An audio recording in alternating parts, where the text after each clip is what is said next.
everybody. Welcome to Aftermath. We're live. It is Thursday evening at 8 p.m. Eastern, and we are so happy to have you here.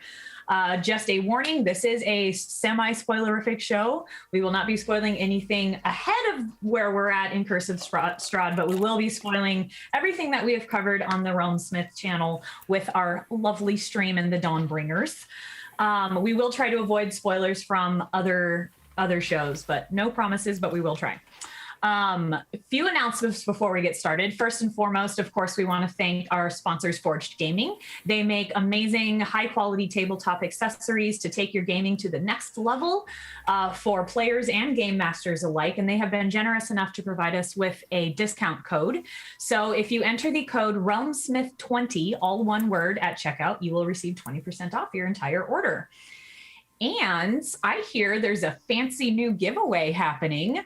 The most amazing Beadle Grimms has been generous enough to provide us with an incredible prize for our giveaway. Would you like to talk more about that, Jay? Sure, I will absolutely love to. We already gave one away this season.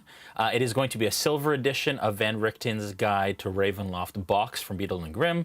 It is an incredible box. I can't wait to get my hands on a version of it so that we can implement it into our game like we have Curse of Strahd. It's been really incredible, and they've obviously been incredible partners. And Matt obviously showing up throughout and tonight as well. So it's been really awesome. The way that you enter, we're going to announce it all on the Patreon later today. But if you invite someone, we've actually just recently installed a system, a bot system, that when you invite someone, it tells us who you invited and if they've joined our Discord. So if you invite someone and they join, and they're there when we do the draw in the Season 4 premiere, then you are entered to win with one ballot. So everyone that you invite and joins, you get a ballot. All you have to do is hit that little plus button beside a channel in order to invite them to the server. They go through the server rules, they're in, and then you get a ballot. Trying just a little different way to grow the channel and get your help to do that, and then give you guys an awesome prize for helping out with that. So we're super excited about that, and look out for more information on that soon. Yep. Big thanks to Shad for getting that bot set up today. Alrighty, we have Pride merch, and looky, I got mine. Yay, it's beautiful, it fits great, it's super comfy. So if you want to support Realmsmith and show your support for the entire LGBTQ+ community, head on over to Teespring and check it out. Join us Monday nights for our main title show, Into the Mist. Live on YouTube at 7 p.m. Eastern. Last episode, the Dawnbringers found themselves locked in battle between an old friend looking for revenge and possible new allies trying to survive. They came upon a plan of attack against the Vistani at Gacchus. Falfa received a mysterious note with a vial and reunited with a fallen comrade. And discovered Morgantha has a terrifying development. If you're interested in interacting with our live streams and helping forge and craft and affect the story of the Dawnbringers themselves, consider joining our Patreon, which will give you access to the role-playing portion of our Discord server. It is super cool, something that has never really been done before. We go on adventures, some of them tie into the actual Curse of Strahd module itself. We were able to do the Wolf Den portion of the Curse of Strahd module and help out the Dawnbringers that way. That was super fun. So if that sounds interesting to you, go check out our Patreon. It's a lot of fun. It's a phenomenal community. There's a lot of really loving people, and they're role-playing almost 24 hours a day. So whatever time zone you're in, check it out. There's probably somebody there for you to hang out with. With an unexpected twist. At the end of the season, usually we journey through the mists into some other fantastical location, but it seems as though the mists are keeping us here. So we will be having another season of Into the Mist. We'll be taking a 2-week break, and then coming back with another season of Into the Mist. The Discord will be active almost the entire time, but as usual, we will shut down for a couple days to just apply some of the things that we've learned, make some adjustments, and get some plot stuff set up for you. So keep an eye out for that. We do also have a fun little event possibly coming up in the meantime, so keep an eye out for that. All right, I think I've babbled on long enough. So with that, I think it's time to get started. I'm your host, Hillary Z. Joining us tonight is our very own beloved Jason Azevedo, and I can't even believe I'm saying this, but also Matthew Lillard. Huzzah! Huzzah! And we're all wearing our Pride shirts. This is the shirt that D&D sent me, which is really super cool. Matt's got his Beadle and Grimms shirt on. Can they grab that at the website, Matt, still? Yeah, it's still there. We all proceeds go to the Trevor Project, supporting boys, girls, non-binary youth, LGBTQ youth in Los Angeles. So Trevor Project, pretty awesome. Awesome. Excellent. That's great. Very cool. All right, so this is the way it's going to work. If you're watching live, I've never done this before. What are we doing, you guys? I'm so nervous. You thought we were playing D&D tonight. I have a dish. Let's go. Roll a dish. well, I'm glad I'm not the only one who's nervous. If you're watching live and you have any questions for Matt or Jason, go ahead and put it into the chat, prefaced by the word question in all caps. That will signify to the moderators that it is something to be put into another chat for me to be able to easily digest all of your wonderful questions. So, are you guys ready to get started? So ready.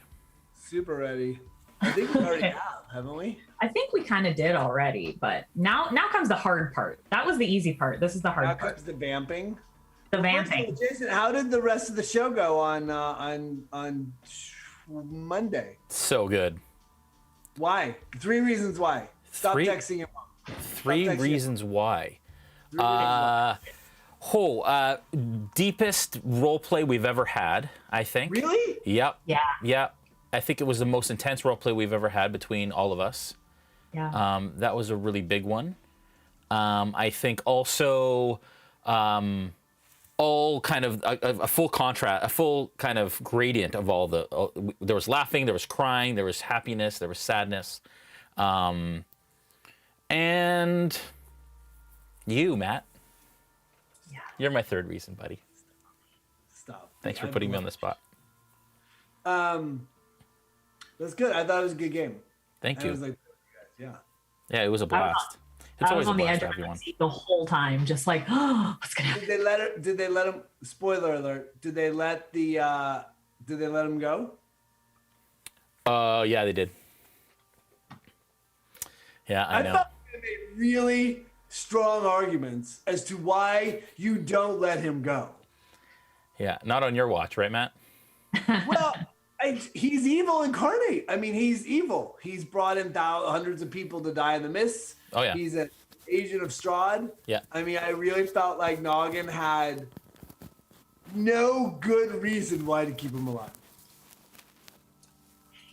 That was quite an intense argument on both sides. Lots of good points. Yeah, yeah, and we even had like comments like, "Are they really mad at each other? Like, do Matt and I thought he was mad at me. He was like, "Shut up," and I was like, "Oh, whoa, shut up." That's and frankly, and we talked about it. That's a Mega. Mega's just a intense role player, and it was all in game. Yeah. I talked to him afterwards as well. I mean, it was good. It was good. I love that. And frankly, having him on, we've talked about this before, but having him on, kind of the regular cast has really upped all of our game, and really elevated it. So. Yeah. Well, I mean, there's so many games in now. Everyone has such a clear sense of who they are, what they're playing, why they're doing it. Yeah.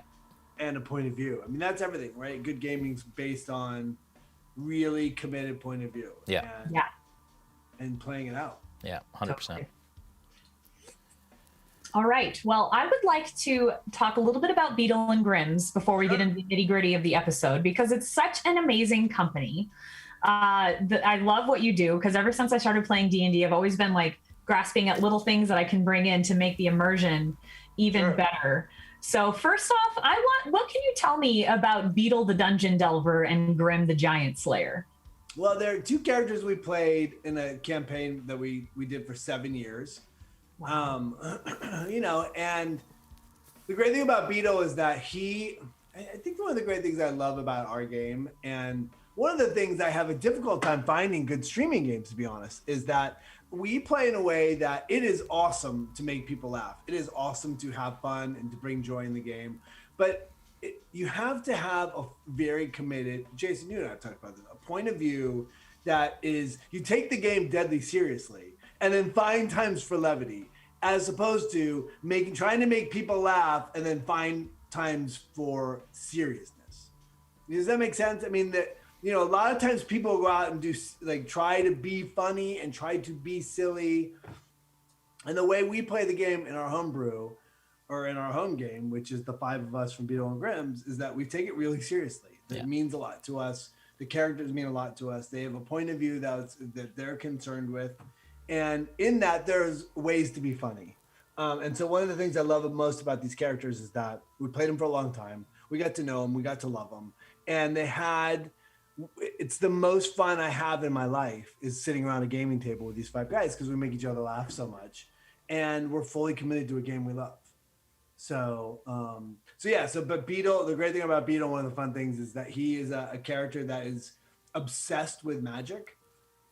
So no matter what the stakes are, if there's magic to be had, it doesn't matter what it is, whether it's +1 ring of protection or a potion of, jump, he is in to get it. And it sort of defines what happens in his life and how he travels through the world. And, but the group itself, we played a lot.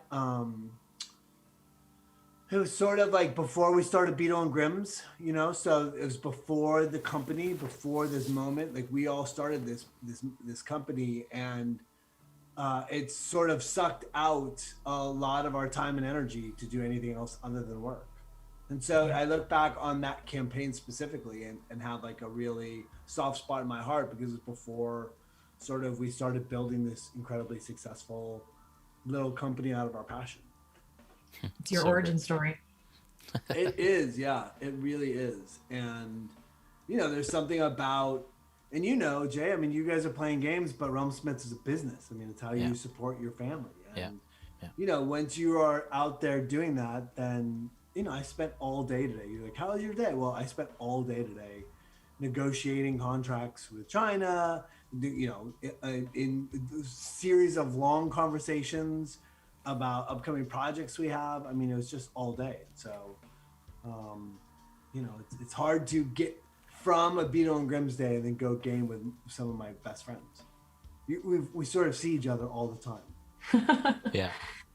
So what led you from playing this game together with your friends to wanting to create a company that provides such a high level of quality of items that just increase immersion?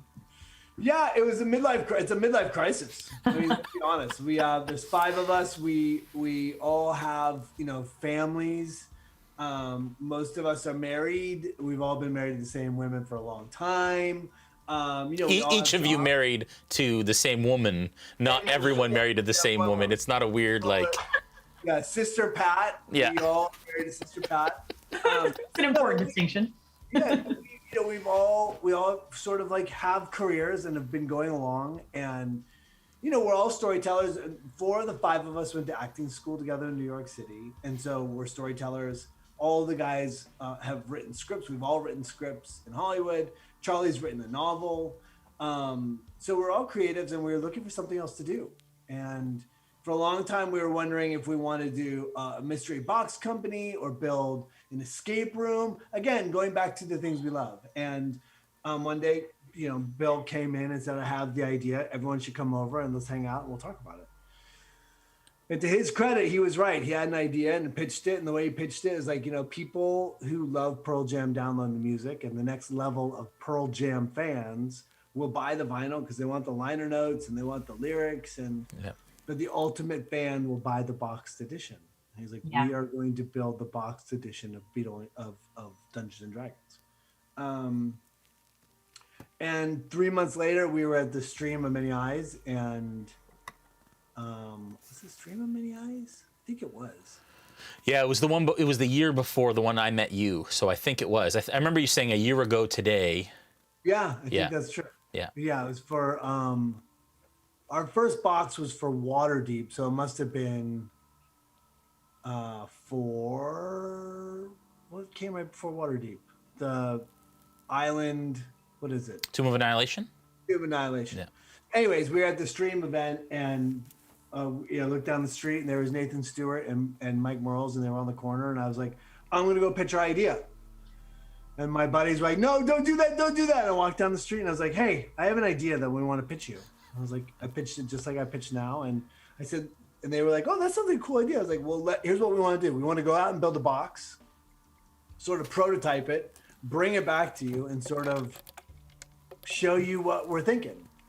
And so, of course, we didn't have a box and we didn't have nothing built, and sort of didn't know what we were doing. And they said yes. And like 5 months later, we came back up with this prototype box that was like, this has nothing to do with what we're going to do, but it's a box like this. And I pulled out, I had this dragon scale. I had this white dragon scale that I found at a convention and bought. I'm like, well, yeah, we'd make props like this.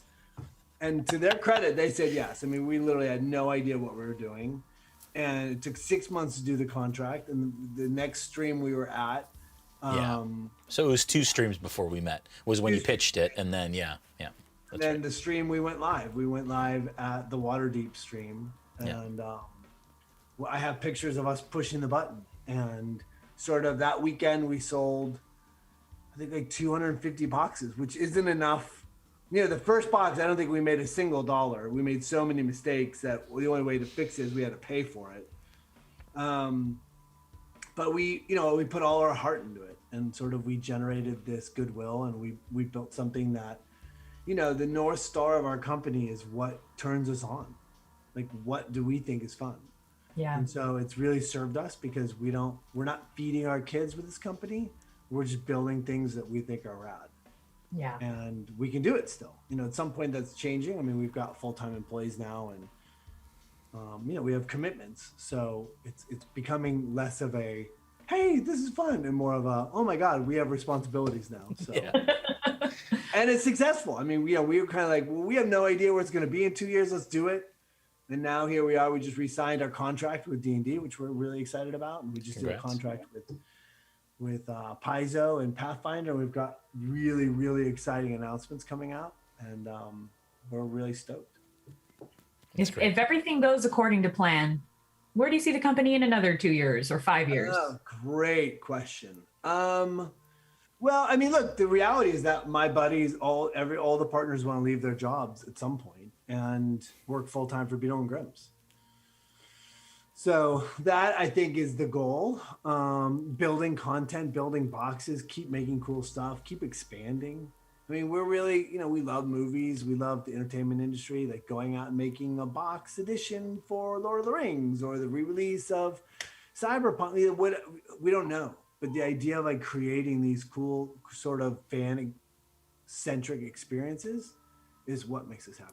Great. So, that's really but the stuff that we have going on right now is like, it's really crazy partnerships, crazy relationships. And, you know, we were lucky because we could build the brand, in my opinion, we could build the brand in a way that was slow and methodical and sort of didn't overextend itself and really tried to generate goodwill in the community and just try to be a great member of the community and continually make cool stuff. And so because of that, you know, we're now expanding and sort of maintaining those edicts. That's so cool. And now we have finger puppets and holy symbols of Ravenloft and 70 maps of Castle Ravenloft, and it's just the coolest. It's crazy. Yeah, it's crazy. It's so crazy. And our Van Richten box starts shipping next week. So Jason, you can drive down the street and go pick one up. Yeah. You can go pick up the ones that we're giving away. Yep. And by the way, and in any moment, like literally when if my postman gets here, I will share with you the samples of what's in the box. So literally, I'm like literally waiting to see if he shows up. The dogs will go crazy and I'll know he's here. Perfect. But I haven't seen them myself. Wow. So we'd be opening it live on stream and I will see it for the first time. I mean, so you're saying I need to drag out the show as long as possible. We're like, this is going to be a 7-hour stream. Yeah. I know it's Friday, but you can do it for Critical Role, you can do it for us. So speaking of crazy relationships, I just want to set the record straight. We've got a comment from Critical Bard in all caps. He's there. He is in our chat. No, he says, I could never be mad at Matthew with multiple W's and a big heart at the end. Oh, good. I love him. He's incredible. And now he's watching. So I said it before he got on. I love him. I love how he plays. I love how he engages. I love his commitment. I love the way he games. I love him as a man. I love what he is for this community. I love that he's a voice for positivity and people of color. I love his strength. I love everything about him. And I love that he can sing like an angel. Yes. By the way, so can Jason. Yes, he can. Tomato in the house. You guys should do like a little duet. We've talked about it. Nora's a great singer too. Nora. Yep. And Joel's a recording artist, like signed by Sony recording artist once upon a time. So we've got some pretty crazy skills. I will do nothing there to help in any way. You can be the backup dancer. By the way, I love to sing. I just can't. You could be like our fly guy. Oh, trust me, I have the abs. Oh, trust me. Okay, so now I want to ask you about D&D in general. Like, how did you get started? What made you fall in love with it? I was a kid with a severe learning disability and was left to my own devices by my mom and dad. By the way, I usually have that window open, but my mom and dad are swimming. Aww. Not there with the viewing public. My mom and dad in bathing suits. This is the gifts I give to the community. But, my mom and dad. Like, I'm 51 years old, so I grew up in the 70s and early 80s, and my mom and dad both worked full time. So I was left to my own devices all summer long, and we had a sort of a pack of young kids in our neighborhood that one day would roller skate, the next day we'd play football, the next day we'd play Army, and then we'd go play D&D one day, then we'd make movies in the backyard, and sort of every day was a different adventure. And Wow. Dragons came out, and David Larson was a kid in our neighborhood who was like, we should play this game. And every week, have I ever told this story, Jason? No. Every week, not every week, but yeah, probably every week we would ride our bikes down to the game store. We'd buy little lead figures, like the original lead figures. And we would come back to the house and we'd paint them. So we'd all paint them. And then we'd roll characters based around the character that we painted. And we'd immediately raise them to like 20th level with psionics and like the ability to wish. And so anything that became all powerful very quickly. But that would kill 2 days of summer.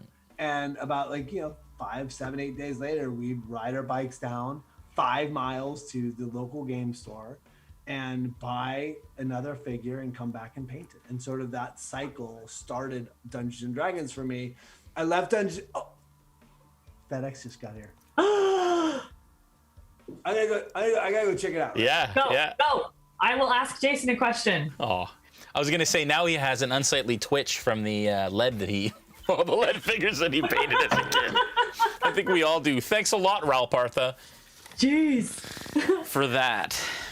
Well, question for you, Jason, Sure. from Kelly Preston, which, Yeah. Kelly, I am giving you my sincerest apology that I assumed that you were a woman and you are in fact a man. I'm really sorry. Yes. I'm really sorry. But he wants to know, Jason, will a Blinksy doll pop up anytime soon? And I'm assuming he means a Van Richten doll, but maybe any other Blinksy dolls. Yeah. We've had them pop up in the Discord. They have actually been there. Matt's got some. Yeah, Blinsky has shown up. He probably is going to show up next season, perhaps. But maybe not. We'll see. We shall see. We shall see. I literally just got it. Oh my God, Matt. so exciting. So I'll open that in a sec. So anyway, so that's how we started. That's how I got into D&D. And then when I went to acting school, at 50th and Broadway, a place called Circle in the Square. And my roommate at the time is one of the partners of the company. His name's John Ciccolini. And John had all his gaming books from 3.5. And I was like, why do you have D&D books? He's like, I play. I'm like, dude, I love D&D. We should play.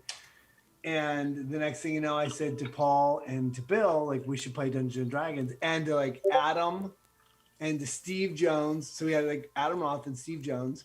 And so there was a collection of us that ended up playing one night at 50th and Broadway after a Super Bowl. We went back to the theater and we all were at this theater, this Broadway theater at midnight, and started playing Dungeons and Dragons at midnight in the lobby of this Broadway theater and played. Wow. And sort of that started our journey back to gaming. And since then, we've been playing ever since.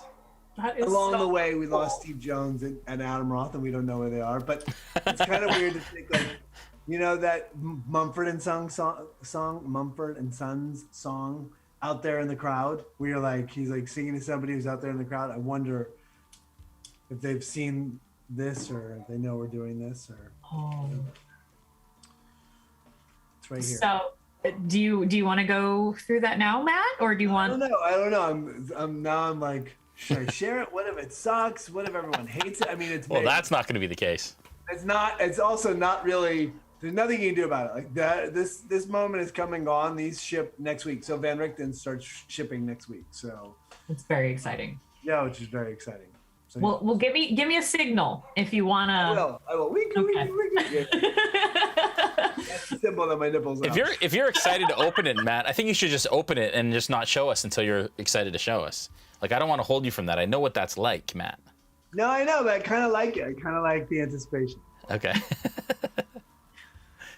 There you go. What else? I would like to know how you find Dungeons and Dragons. Why are we always talking about me? Screw that. Yeah, Jay. Me. When I was in my early to mid-teens, I had a friend of mine. His name was Sean Parsons, and he invited me to try this game, Dungeons and Dragons. And we started playing, and it just never stopped. That's all we did. Like on the weekends, we'd come home from school. I'd go straight to his house. I would have packed like a bag of my things. We'd go to his house at like, just after school. We'd play all night, get pizza at like 10 p.m., play till 3 in the morning, sleep a couple hours, wake up in the morning and play again. It was like nonstop D&D like every single weekend. And even weeknights when we could like get out. And my mom, being the Christian that she was super against it. Obviously with the Satanic Panic and everything that was going on. So I love her, but it made it very difficult. So I convinced her, because I was fighting evil as a paladin, it was okay because I was actually playing the good guys and not the bad guys. And so she let me play, kinda, until we played Ravenloft. And I didn't tell her about that. But anyways. Yeah, that was me. I played right through all of my teens, and it was like, again, what happened when you were a young adult? Did you play as like? Video games happened. So I got video games kind of took over, and I played here and there with my family. Got my cousins together to play a couple sessions, but it kind of fell off a bit. But I was always super interested in it. And then Lord of the Rings hit, the movies and stuff, and I got super into that, and I got into Warhammer and tabletop gaming again. And then sitting at a party, probably about 6 years ago, my buddies and I, including Todd, sat around. We're like, I haven't played D&D in so many. Let's get together and play D&D. And we got together the next week and we played. And then I brought Brandon in, and I brought Joel in, and then Dave in, and then the rest is history. So, yeah, there was a long stretch in there where video games took over. Yeah. Hillary, what about you? Oh, gee. Well, I'm not used to answering questions on this show. I had several friends growing up that had talked about it, but again, I grew up in a religious family as well, and it had this whole like negative connotation to it. So it wasn't something that I automatically gravitated to. But then a few years ago, probably about 4 or 5 years ago at this point, a friend of mine, when I was working at Trader Joe's, approached me on a break and was like, hey, I'm a DM, and I've been really wanting to play. My old group fell apart, so I wanted to put together a group with some coworkers. And so we got some coworkers together, and we played our first session, and we were all, except for one other person, I think, brand new, had never played before, and we were all immediately hooked.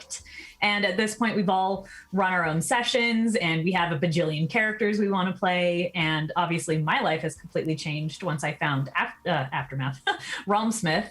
And I'm so grateful for everything they've done for me and for the rest of the community. And it's such an amazing game. Why do you like it? What's your favorite thing about the game?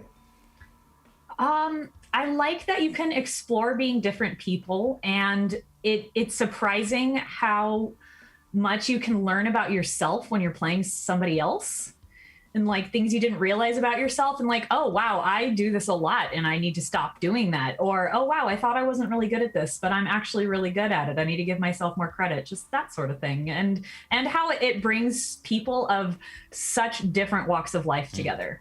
There's very few things that do that.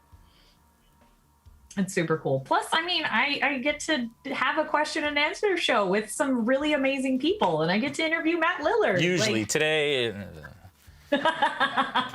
We all have bad days. We all have stories. Why do you like it, Jason? What do you think? What do you think is the best part of the game?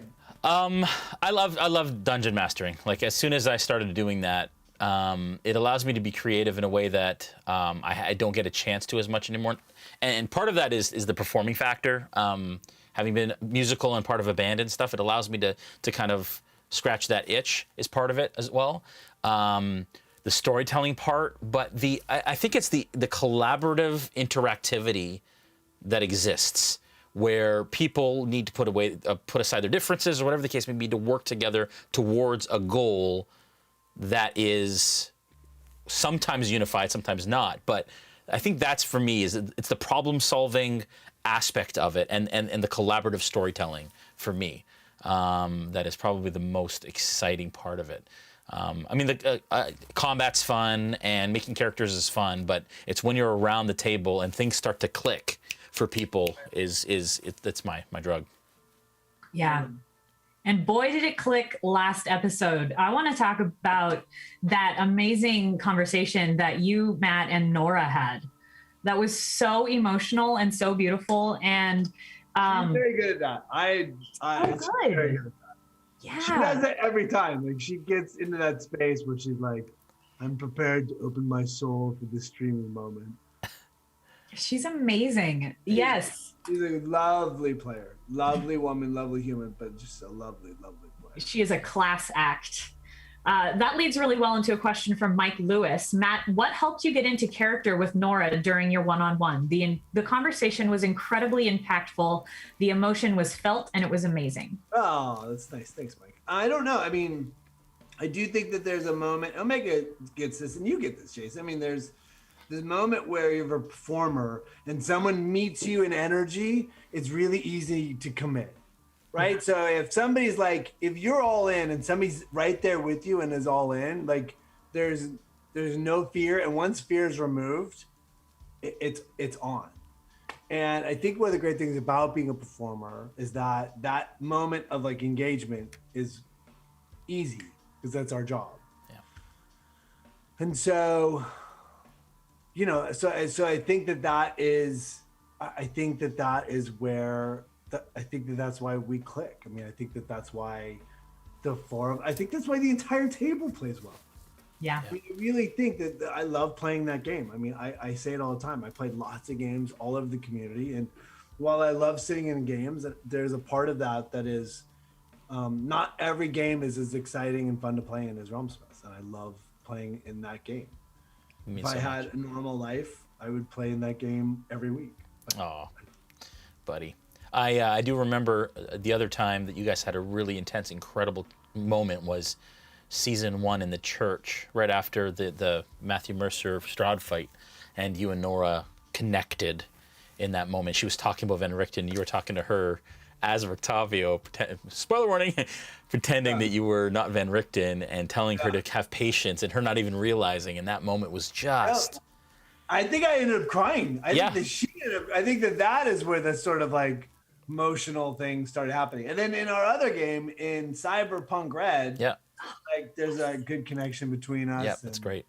I don't know. We play along together well. And one thing I think I didn't expect, you don't ever expect, and it creeps in, is when you're hit by emotion that is triggered for something that has happened in your real life that you didn't expect to transcend into your D&D roleplay experience. And like when Muskoka died, you weren't here, spoiler warning, you weren't around for that, but I remember looking at the screen and seeing the last time I saw the faces of the guys around the table was when Todd passed and we had our memorial session. And that feeling of another friend has passed, and of course not to the same extent, but those emotions came out again. And it's amazing how real world life and emotions and experience inform our role play more often than we expect it to. Well, I was doing something with Critical Role, like I think I was doing the commercial, and somehow they started talking about when somebody was telling the story about when somebody died. I watch Critical Role. I love them, but I don't watch the show. And I think it was Executive Goth who I think his character ended up dying. and there was like the crew was hysterically sobbing. The entire table was just sobbing. He was sobbing. That sort of commitment of like, you know, when does fantasy end and real life begin? But again, that's the difference between Monopoly and Dungeons and Dragons. Like, it's the storytelling that's all about yes anding. You know, there's a theory in improv, in comedy, that you yes and a moment, that you never nag energy, you never nag an offer. And you know, and that's when a game is playing well, you are in this continual role of yes and. Yeah. And you know, that's what makes the game fantastic. Yeah. Agreed. It's so amazing. It's really fun to be able to put something out there and then see what somebody else does with it and builds off of it. Yeah. We've got another comment from Critical Bard in response to what you were talking about loving the Realmsmith game. He says, agreed, in all caps. And he said, I would not want to be a main cast member if I didn't care about this community and this show. And so he has become such an amazing part of this community. He's got like 3 characters on our Discord. And actually, Matt, one of our viewers, Sesh Morsis, wants to know when you're going to be joining the Discord. You understand? I'm 51. You heard that part, right? I don't know the difference between Discord and Twitter. People do on Discord. Discord feels like the black web to me. I don't know the dark web. I don't know what that is. I don't know what happens there. It's good. Buy and sell organs and body parts on Discord. It just doesn't. I don't get it. I did an interview on Discord once, and it was like, I just did not understand how it worked. It's like somebody trying to explain cryptocurrency to me. I'm like, I just don't get it. Oh, that's funny. I want to know how the conversation came about, Jay and Matt, of you inviting Matt to play Rictavio / Van Richten. What made you think of him for that role, and how did that conversation go? Yeah, our relationship is really weird. Yeah. I was thinking that just today. I was like, man, this relationship became buddies, such good buddies. Well, let me tell you, I'll explain that part. When I was asked by WizKids to represent them at D&D Live, the first like D&D Live, after streaming Many Eyes and so on, when they just stuck to one brand. Anyways, we went and we did the whole Avernus thing, and literally the day before I flew out, because I was going to do some interviews, they're like, hey, we're going to partner you with Matt Lillard to do stuff, because Beadle Grimms was creating a custom front end for the Hell Engine or whatever. Oh yeah, that's right. And I was like, oh, okay. Like, I was floored, first of all.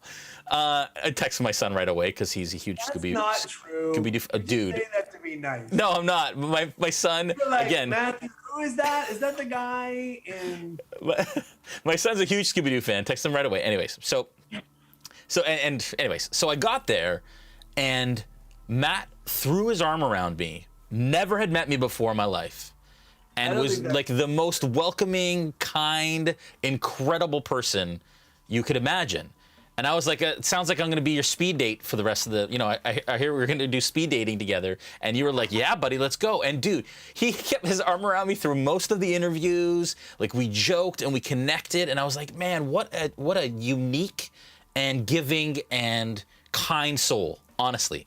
And so it blew me away. In fact, I was like, yeah, my son, whatever. And he's like, call him. So I FaceTimed my son. Matt did the Shaggy voice. Like, anyways, so from that moment, I fell in love with the man. And then we hung out at D&D Live a bit, whatever, and that was it. And I'm trying to remember, Matt, how the whole Realmsmith thing came about. Did I reach out to you? Yeah. Well, we got your number. We were talking about doing a box. Oh, yeah. I didn't really get what Realmsmith was doing, and you guys were doing a monthly box. Yeah. Yeah. So we started having conversations around that, and then vendor. Yeah. So ampersand and like vendors. Oh, yeah. That's how it happened. Yeah. Totally. And then I was like, hey, we're doing this thing. I'd love you to play Rictavio. You'd be perfect for it. And then that's how it happened. That's totally. Yeah. And I think that's when I met Nora. Yep. I think no, that's not true. No, you would have met Nora at a show, I think. No, because Nora was at the D&D Live we were. Yeah. Anyways, that's how we met. But now I'm Yeah. like in for life. Yeah, dude. And then you know what it is? Back tattoo that's just Realm Smith.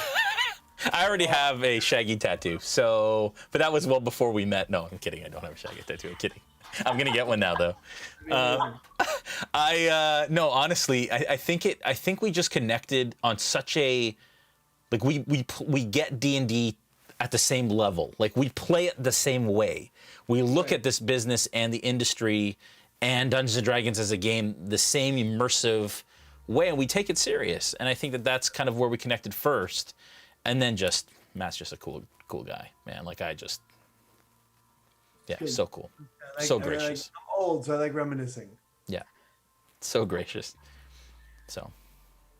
Well, I would like to ask a little bit of Van Richten's / Rictavio's reasoning and things on things. We have so many good questions, and I know we don't have a whole lot of time, but we've got, gosh, we have so many good questions. I don't even know where to go. Michael Zebley says, Matt, Van Richten already being written as an over-the-top character and your history of playing over-the-top characters, was it hard for you to get into character for these sessions? No, I just have to remember the voice. That's the only thing, and where you're at. I mean, I don't watch streaming shows, but if I was going to watch one, I would watch Realm Smith. True story. Man. But it's trying to figure out where everyone is, and really, I mean, my job to come in is to come in and serve what Jason needs. All right, so I did a blind grab. I just opened the box. I did a blind grab, and I'm gonna pull out the first thing. Oh boy. Oh man. Oh, it's good. It's good. It's good. Okay, this is it. Isn't it beautiful? It's gorgeous. Look at that beautiful paper. The question is, how much trouble are you going to get from your partners for showing it on stream here first? Considerably. Because they haven't seen it either. So you're going to see it before my partners. Well, hopefully they're watching the show. Well, they've seen everyone's seen pictures. Yeah, of course. All right, there it is. Okay. Oh my gosh. It's good. It feels a little like Christmas, to be honest. Christmas in June when it's 100 degrees. My God. It's so good. Are you going to show us? It's so good. All right. What can I give away? I think I can give anything away, right? The book's out. The book's out, right? Yeah, book's out. So in the book, there's an adventure in the middle of the book called House of Lament. In fact, I think people are playing House of Lament. Yeah. Oh, they would be, yeah. Yeah, there's just a stream that started. It runs 0 through 4th level, I think. And so Van Richten's Guide to Ravenloft is a series of collection of worlds that are found in the mist. And it's a source book, and source books aren't normally what we do. We do adventures. Like, we buff out an adventure. If you need a ransom note, if you need a battle map, that's what we do. So it's a little complicated doing a source book because we're like, where do we sort of apply what we do well? And in the middle of this book is this, 0 through 4th level adventure that was it's really great adventure. So we actually super focused in on House of Lament. So in House of Lament, you get a spirit board. There's like this, it's kind of, I don't want to say a Ouija board, but there's a spirit board that those spirits in the house speak to you. So the thing that goes on a spirit board is a thing called the planchette. We weren't allowed to make sort of a high-end version of the Mists Spoke. And so we don't want you to, you will not be making a spirit board, yeah. But we could make a planchette. So in the thing, we have this 24 by 30 copy of the spirit board. And in that, we made this planchette to go to use on the spirit board. And it's really, really, really cool. Oh, it's so pretty. Isn't it cool? Wow. It's I mean, this was sort of like this is sort of the piece. I'm like, I don't know how it's gonna work out. It's gorgeous. And it's super heavy, and you can move it over, over your spirit board. That's incredible. Metal. it looks heavy, just like from the way you're holding it. It looks so good quality. It's beautiful. You've got my eyeball in bigger sizes. That's incredible. Really, really excited about that. Oh, that's awesome. Wow. Yeah. All right, good. Thank you. Thank you so much for sharing that with us. That's really cool. There you have it, folks. First time. We're the first people to see anything from the new silver edition of Van Richten's Guide to Ravenloft. I have two other pieces. You want to see that? Well, let's go another question. I'll show you the other two pieces. Let me just say quick. When it comes to this stuff, it hurts my heart so bad, Matt. I've got all of these letters and items and things that I can't give to my players because they're not here. Like I'm just collecting a pile that I'm just gonna like drop in front of them later, hopefully this month or next month, mid-July, because Canada's stupid. If you but go back the festival poster, the festival of the Burning Sun. Yeah. That's my daughter's art. Is it? Yeah. She's a Oh. little artist, so we used her and commissioned that piece. Wow. Oh, it's brilliant. It's great. It's lovely. She's a beautiful little artist. Oh, It's fun. that's Anyways, awesome. so you ask another question, and then I'll get to the next piece. Okay. All righty. We're trading here. Okay. So you had a very visceral reaction when Ezzy said, "I can see him." Oh yeah. What was Van Richten thinking in that moment? Yeah, he knows that she can. It's great. So I'm DMing Strahd. So what happened was that for our box creation, Strahd is a book. So back up. So we would go to conventions. We go to Gen Con. We'd go to GameWorldCon, whatever. Both of which we're going to again this year. And people would say to us, "When are you going to make Strahd, Curse of Strahd?" And so, we knew that it was something we wanted to do at some point. D&D said that they were going to re-release Strahd. So we're like, that's a great opportunity. So in the moment, because it existed, what happens with Beadle and Grimms, we get the book and immediately have to start making it, the elements in the box, because there's not a lot of time before that. We get the book and it's delivered. So because Strahd already existed, we have this window of opportunity that the one of us could DM Strahd. And because I was the point person, each one of us is the point on all these different projects. We all work on every box, but somebody's the point person. So I was the point person on Strahd. And because of that, I was able to DM it for like 3 months until everyone else in the company had to read the adventure so we could all fight and agree on what goes in the box. That's a long way of saying the great thing about playing Van Richten is I know the character really well because I DM it. Yeah. And so he's in my game. So I know what he means. I know what he does. I know his backstory. So there's something about the intimacy of knowing the material that it's really easy to slide into. So I know Erasmus is his son's name, and it's the whole motivation for that character throughout the entire piece. Yeah. So when she said that she could see him, I mean, that's just, can you imagine, your child being, and Jason had prepped me is like, hey, just so you know, this is a moment in the game. This is how you feel about it. So again, all great actors are built on great directors. That's true. And Jason is a great director. I can't believe you said that. Great director. That's so great. Did I hear you say that you're going to Gen Con? Yeah, Gen Con. We're doing PAX East. Do you guys have a booth at Gen Con? Yeah. Okay, because I'm planning to be at Gen Con. Oh, good. So we should talk. For sure. We have a bunch of fun stuff coming out for Gen Con. Do you? Okay, let's talk. Fun stuff. So do you want I'll do the small piece and then I'm gonna do the big piece. I love you. Right. So here is, in the adventure, again, House of Lament, you find these 2 holy symbols. And one it's a brooch of Osibus. And so instead of a brooch, we ended up doing a ring. Oh man. I just want that to have it. Yeah, can we just Rad. And the great thing about these rings is that you can sort of size them for your finger. What's it made of, Matt? It's alloy. But it's a metallic, right? Yeah. Yeah. Dude, I'll it's just metal. wear that. I know, right? I think it's an evil. I don't think you want to wear the evil ring. Oh, whatever. but it's kind of badass, right? It's great. That's Just- really, really cool. Wow. Really cool. I like that it looks like a signet ring. Yeah. So that's the Ring of Awesomeness. We had to explain why it's not a brooch, because we approached them and said, we know it's a brooch, but could we do a ring instead? Because we do a lot of pins and brooches and stuff. You want to do something different. There Yeah. you go. So that is also in Van Richten's guide, Ravenloft. Seen here for the first time ever. Seen here by me for the first time ever. Wow. That's so Cool, cool. right? It's really fun to get So to cool. experience this like unboxing with you as you're like, wow, this is awesome. Yeah. Well, this one I was like, oh, that's like this blows my mind. Yeah. That's This incredible. is the thing I'm like, what? Yeah. Because we could have done it in plastic.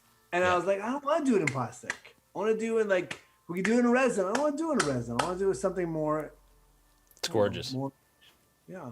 Anyways. All right. So a question for an item. Question from Critical Bard. Oh, You good. play Van Richten, but if you could have played any other Curse of Strahd NPC, who would you want to play? And Oh. also, how does Van Richten feel about Revenants? Van Richten is not like Revenants. Nobody likes Revenants. He's- Although yeah. Revenants are fine if you just don't do something stupid. We love Sir Godfrey here. yeah. So Omega played Sir Godfrey for us first. That's how we that's how he came onto the Incredibly. stream, dude. You have to see the makeup. Dude, he did full Godfrey makeup Fierce. His makeup's fierce. with like a wig and chainmail, and it was incredible. So that's how he started, and then we switched to Noggins when that storyline kind of ended. Oh, So that's good. He did such a phenomenal job. Yeah, but so we did in my other, so I DM'd this other group, not Beadle Grimms, but this other group. And we just did, the last game we had was the first pandemic game we played in person was the Feast of Strahd at Ravenloft. So playing Strahd for 2 hours with that sort of commitment over dinner, it was awesome. That was a blast. That was the most memorable game of D&D I've ever played. I was in a tuxedo, like everyone dressed up. oh, it's so good. My friend. I want to see a picture of this. It's so funny. I don't have. There's pictures. I just don't have them. Oh man, that You need sounds to so post cool. a picture of that. But yeah, we had it catered. Do was it like- right. But it was the first time we'd been back. It was the first time we were all vaccinated. So we all like went in on it, and it was incredible. Oh, that's Oh. brilliant. But again, that's the world.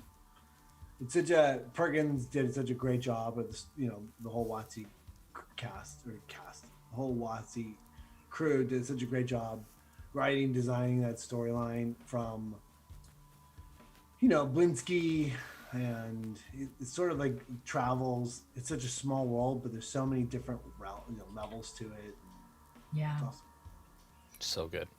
I've got a question for you, Jay. At one point, when Nora and Matt were having their one-on-one conversation, you started like shaking your head, not in like a negative way, but in like almost disbelief at how amazing Matt was doing of describing everything.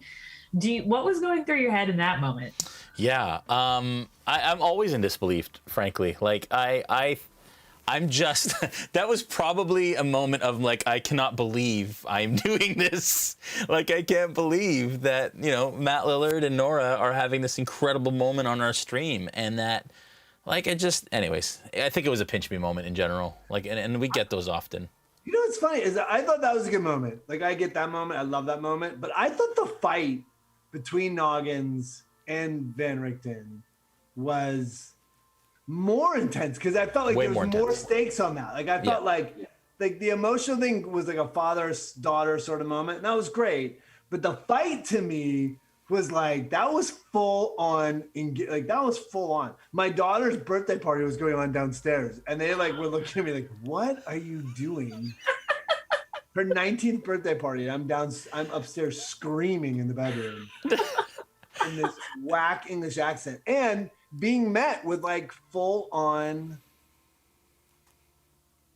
commitment and fighting on the other side. Yeah. They totally made the wrong decision. That's fine.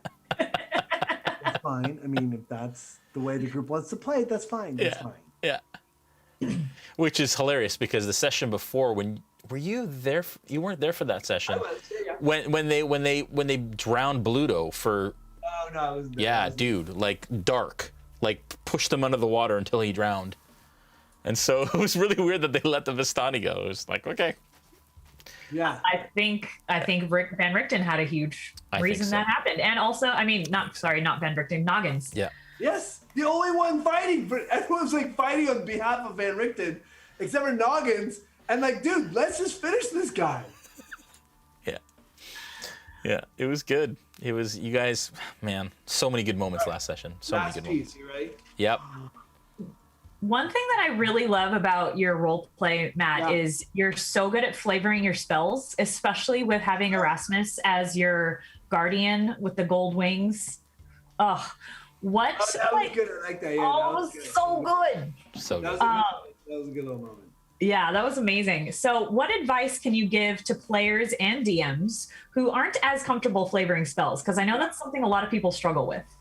Well, look, you know who's incredible at that? Who's the best at that, I think, is Deborah Wall. Oh, she's so good. She's amazing. Deborah Wall is an inspiration to play with because you're doing your little stuff and all of a sudden you're like, oh my God, the level of detail she goes through is incredible. It's so good. Yeah, it's just storytelling.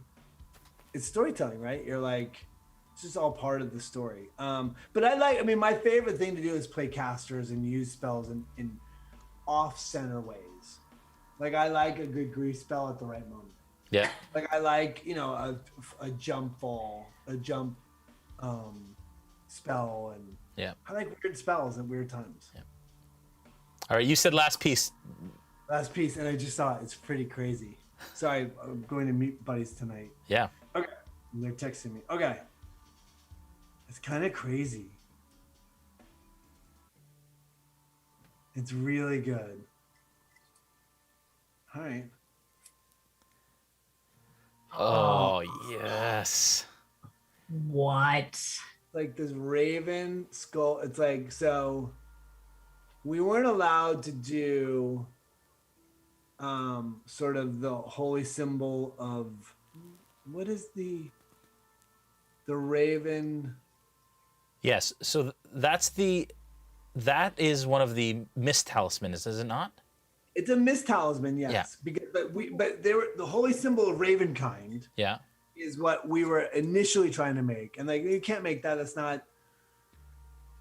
People don't like it when you go out and create lore. I was like, and we created this. This is our art. This is our concept. Beautiful. This is sort of like we sort of put this together. So, so we ended up creating a mist talisman. So in Van Richten's guide, you travel from domain to domain using a mist talisman. It could be anything, and so this is our version of a mist talisman. Oh, it's gorgeous.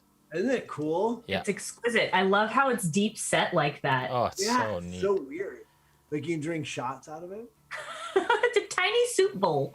Tiny bowl, or the blood of your fallen enemies. Or that. And actually, the way that Noggins actually got into Barovia. Is it a talisman? Yeah. So we'll be using that when I get my hands on it for sure in game. Yeah. So good.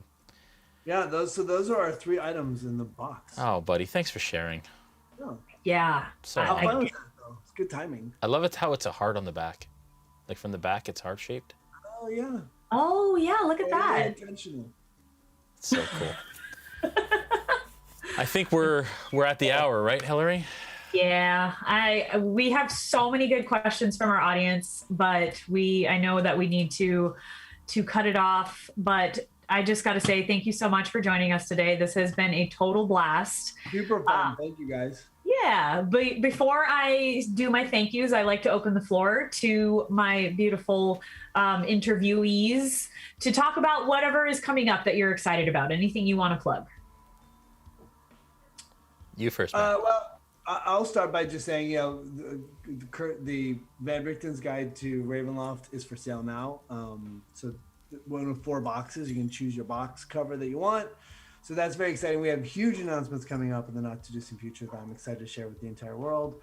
But we're Beadle and Grimms. We're happy and proud to keep supporting Realmsmith And Into the Mist game, it's one of our sort of joys to support this community and support Jason and support all the players around the table and just sort of love being a part of your world. And I'm on Twitter and Instagram and Facebook. Yeah. Facebook, I don't really. Facebook was used to be for family, and then the election happened. So, but that's it. And then if you're in Pride Month this month, the Trevor Project LGBTQ support, all proceeds from the sale of this shirt go to that incredible organization. You can find it at beadlegrimms.com. I'm sure we can put it in some kind of chat somewhere. Yeah. Awesome. For me, this is what I'll say is that so cliche, so cheesy, I'm just going to say it. They say not to meet the people that you look up to and the heroes because they aren't who you expect them to be. Matt, you have been absolutely far and above, absolutely who not only I expected you to be, but so much better. So I just want to, we never get the chance to do this online or on air, but thank you so much for investing and for blessing us and for honoring us with your talent and your company and your sponsorship and all of that wonderful stuff that comes with you guys being a part of what we do here at Realmsmith. It's been core to who we are. And those of you that don't know, Matt sacrificed huge to be on our last episode. There were like 3 massive life, like defining moments happening that day. Divorce is painless. It's fine. I don't feel it at all. But that's the kind of Matt he is. He committed to it and he wanted to be here. And while his family was having parties and stuff elsewhere, he was playing Dungeons and Dragons in his room with Realmsmith. And so thank you, Matt, so much for everything that you've done. Guys, please go check out Beadle and Grimms. The boxes are incredible, but even if that's not necessarily in your price range, they have a ton of things and pins and t-shirts and just awesome material. They do D&D right. And definitely check them out and support them because they're just an incredible company. Yeah. And I just want to say real quick, Hillary, you started out by saying you used to love creating a bunch of stuff for your box, and for your game and making props. And I just want you to know, our stuff is, you do not need our stuff to have an incredible time. We are there for you if you need it, but the best part of the game is what you bring to it. So we just want to keep inspiring people to do what they do best. And if you want help and support, we're there for that. Amazing. Awesome. Yeah. All right. Well, huge thanks to our sponsor, Forged Gaming. Thank you for having faith in us and helping this show happen. Big thanks to Matthew and Jason for being here with us today. It has Critical Bard. Critical Bard's in the house. Critical Bard. Adam is actually also in the chat. I saw too. Oh, nice. Hello. Thank you so much for joining us today, guys. Yeah. Big thank you to Julian behind the scenes. No, actually, I'm self-producing tonight. Julian was too busy for us tonight. I'm impressed. Screw Julian. Big thanks to Julian usually for being there, but big thanks to Jason today for multitasking. You did great. It's all good.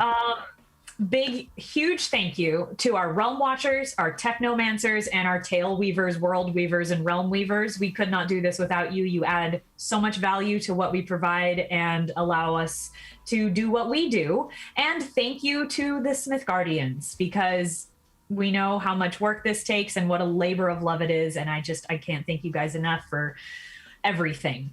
So, and of course, last but not least, our viewers. Thank you so much for watching. We love every single one of you. We would give you hugs if we could be in the same room, but we're not.